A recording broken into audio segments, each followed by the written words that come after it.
শীতের সকাল, স্নান সেরে পুজো সেরে চলে এসেছি ছাদে রৌদ্র মাখা সকাল নিয়ে।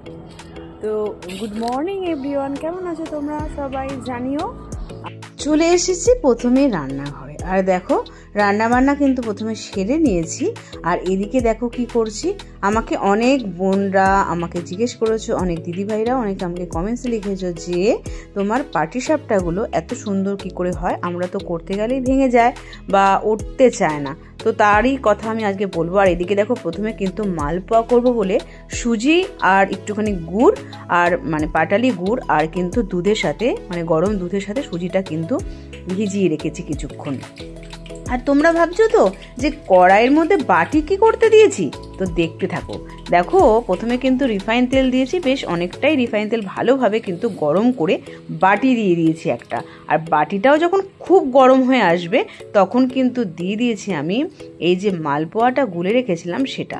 মালপোয়া করতে গেলে কিন্তু মানে তুমি যেই পরিমাণ চালের গুঁড়ো দেবে সেই পরিমাণ কিন্তু মানে 3:1 ময়দা দেবে। মানে চালের গুঁড়ো যদি মানে 3 ভাগের চালের গুঁড়ো দাও আর তার 1 ভাগ কিন্তু ময়দা দেবে। আর সুজি কিন্তু এই হাফ কাপ মতন, আর পরিমাণ মতন গুড় বা চিনি দিয়ে যেটা দিয়েই করো না কেন।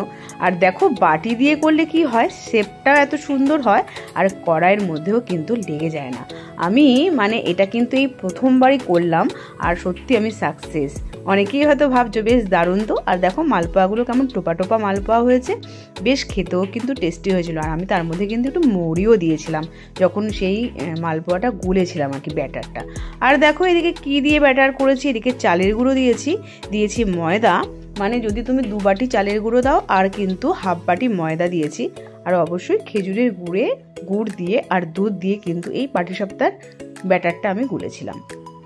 আর পাটিসাপটা করতে গেলে কিন্তু অবশ্যই একটা ননস্টিকের প্যান বা তাওয়া যাই হোক নেবে, তাহলে কিন্তু খুব ইজিলি উঠে আসবে।